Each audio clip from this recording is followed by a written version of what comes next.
നിങ്ങളുടെ ഇഷ്ട പരമ്പരകളുടെ മുഴുവൻ എപ്പിസോഡുകളും ടെലികാസ്റ്റിന് ശേഷം എക്സ്ക്ലൂസീവായി സൺ നെക്സ്റ്റ് ആപ്പിലൂടെ കാണൂ. ഇന്ത്യൻ ഉപഭോക്താക്കൾക്ക് മാത്രം സൗജന്യം. അറിയാം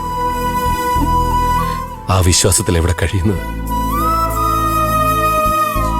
എത്ര നാൾ കഴിഞ്ഞാലും സത്യം എന്താണെന്ന് എല്ലാവരും തിരിച്ചറിയും. അതെനിക്ക് ഉറപ്പാണ്. അതെ മോനെ, മോനെ നിന്റെ നിരപരാധിത്വം എല്ലാവരും മനസ്സിലാക്കും. അമ്മ സകല ഈശ്വരന്മാരോട് കരഞ്ഞ് പ്രാർത്ഥിക്കുന്നുണ്ട്. അമ്മേ,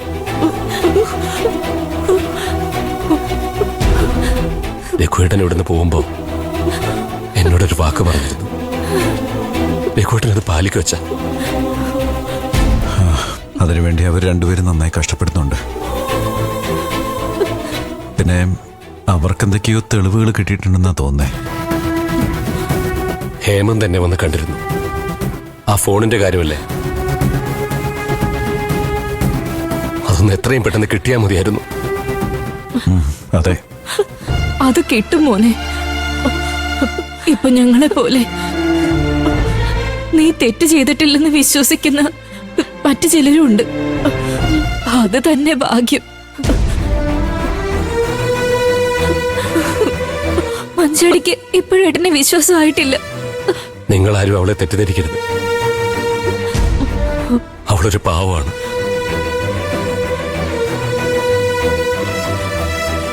എന്നെ മഞ്ചാടി തെറ്റിദ്ധരിക്കുന്നതിന് അവളെ കുറ്റം പറയാൻ പറ്റില്ലല്ലോ.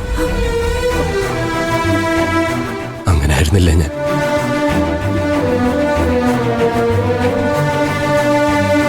അവളും സത്യം തിരിച്ചറിയുന്ന ഒരു ദിവസം വരും. അതെ, രഘുവിന് സത്യം ബോധ്യമായ സ്ഥിതിക്ക് സാവകാശം രഘു മാഷിനെയും മറ്റുള്ളവരെയും കാര്യങ്ങൾ പറഞ്ഞ് മനസ്സിലാക്കിക്കോളും. അതൊന്നോർത്ത് മോൻ വിഷമിക്കണ്ട. അതെ, നിന്നെ മാത്രം ഓർത്ത് പ്രാർത്ഥനയോടെ കഴിയുന്ന ഞങ്ങൾക്ക്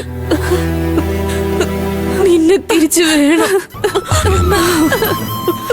നിന്റെ പേരിലും എന്റെ മോൻ മനസ്സ് വിഷമിപ്പിക്കാൻ പാടില്ല. ഈ അമ്മയ്ക്ക് അത് സഹിക്കാൻ പറ്റില്ല. കരയല്ലേ? എനിക്കറിയാം. ഇനി ഒരിക്കലും ഒരാളും ഞാൻ കാരണം വിഷമിക്കേണ്ടി വരില്ല.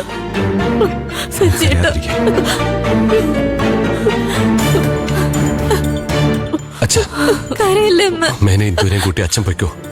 ഇനി നിങ്ങൾ ഇവിടെ അധികം നിൽക്കണ്ട. പൊയ്ക്കോ അമ്മേ. മോനെ, നിന്നെ കണ്ട് കൊതി തീർന്നിട്ടില്ലടാ അമ്മയ്ക്ക്. ഞാൻ പറഞ്ഞില്ല അമ്മേ, ഞാൻ ഉടനെ തിരിച്ചു വരും. എടോ എടോ, നീ ഇങ്ങോട്ട് വന്നത് അവനെ വിഷമിപ്പിക്കാനല്ല. എന്റെ കുഞ്ഞിനെ അവസ്ഥയിൽ കണ്ടിട്ട് ഞാനെങ്ങനെ സമാധാനായിട്ടിരിക്കും? അമ്മ, ഞാൻ പറയുന്നൊന്ന് കേക്ക്. എനിക്കൊരു കുഴപ്പമില്ലെന്ന്. അമ്മ കരയാതെ പൊയ്ക്കോ. ഒരു നിസ്സാര കാര്യത്തിന്റെ പേരിൽ സാഗറിന്ന് പോവാൻ മാത്രം മനക്കെട്ടിയില്ലാത്തവനല്ല അമ്മയുടെ മോൻ. അതമ്മ മനസ്സിലാക്ക്. ചെല്ലമ്മ, എന്തോന്ന് പറയണേ. സാവിത്രി, പോവാം. നമുക്ക് പോവാം. ചെല്ലു മോളെ, നീ കരയാതെ. നിങ്ങൾ ചെല്ലേ. ഞാനല്ലേ പറയുന്നു, കരയില്ലേ. സാവിത്രി, വിഷമിക്കാതിരിക്കേ. വാ, നമുക്ക് പോവാം. പോയിക്കോ.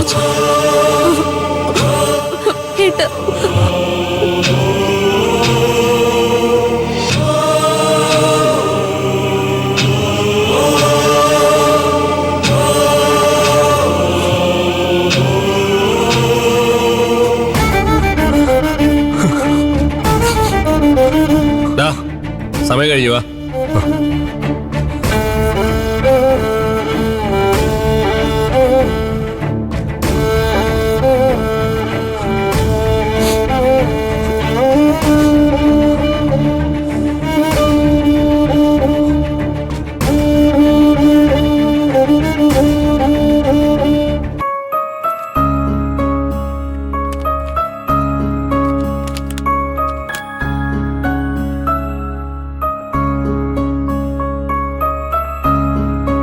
ഞങ്ങളെപ്പ കണ്ടില്ലായിരുന്നെങ്കിൽ ഉറപ്പായിട്ടും വിനയനെ അവരെ കാറിലിട്ട് കൊണ്ടുപോവായിരുന്നു. എന്നാ രക്ഷിച്ചെന്റെ നന്ദിയൊന്നും അവനില്ല. അവന്റെ കഴിവുകൊണ്ട് രക്ഷപ്പെട്ടു എന്നുള്ള ഭാവം. എനിക്ക് മനസ്സിലാവാത്തത് അവനെ എന്തിനാ ഇങ്ങനെ ഗുണ്ടകള് നോട്ടമിടുന്നെന്ന്. ഒരിക്കൽ അവന്റെ കയ്യിൽ നിന്ന് 5 ലക്ഷം രൂപ തട്ടിപ്പറിച്ചോണ്ട് പോകുന്നതിന് ഞാനും സാക്ഷിയായതാ. കയ്യിലിരിപ്പ് അങ്ങനെയല്ലേ അമ്മാവ. അവൻ ആളെ പരിച്ച് കാശുണ്ടാക്കുന്ന ആളായോണ്ടാ അവന്റെ കയ്യിൽ നിന്ന് മറ്റുള്ളവർ തട്ടിപ്പറിച്ചോണ്ട് പോകുന്നേ. അങ്ങനെയുള്ളവന്റെ അടുത്തേക്കല്ലേ രഘുവേട്ടൻ ചീരുവിനെ അയച്ചത്? അത് അവളവന്റെ ഭാര്യയല്ലേ. ചീരു മനസ്സ് വെച്ചാൽ മാത്രമേ വിനയനെ റെഡിയാക്കി എടുക്കാൻ പറ്റൂ. അംഗവൈകല്യമുള്ള ഒരാള് ബാങ്കിൽ നിന്ന് പണം എടുത്തിറങ്ങുന്നത് നോട്ടമിട്ട് അക്രമികൾ അത് തട്ടിപ്പറിച്ചുകൊണ്ട് പോകുന്നത് മനസ്സിലാക്കും. പക്ഷേ വിനയനെ തന്നെ കടത്തിക്കൊണ്ട് പോകാൻ ശ്രമിക്കുന്നത് അതെന്തിനായിരിക്കും? അത് ചിലപ്പോൾ ആള് മാറി ചെയ്തായിരിക്കാനാ സാധ്യത. അതുകൊണ്ടല്ലേ അവൻ അതത്ര സീരിയസ് ആയിട്ട് എടുക്കാതിരുന്നത്. എന്തായാലും പോലീസിലൊരു പരാതി കൊടുക്കേണ്ടതായിരുന്നു. വേറൊരാളും ഇതുപോലെ ആക്രമിക്കപ്പെടാൻ പാടില്ല. എനിക്ക് തോന്നുന്നത് വിനയൻ എന്തൊക്കെയോ ചുറ്റിക്കളികളുണ്ടെന്നാ. അല്ലാതെ ഒരു വികലാംഗനെ ഒരിക്കലും ആള് മാറി തട്ടിക്കൊണ്ടു പോകുന്നില്ലല്ലോ.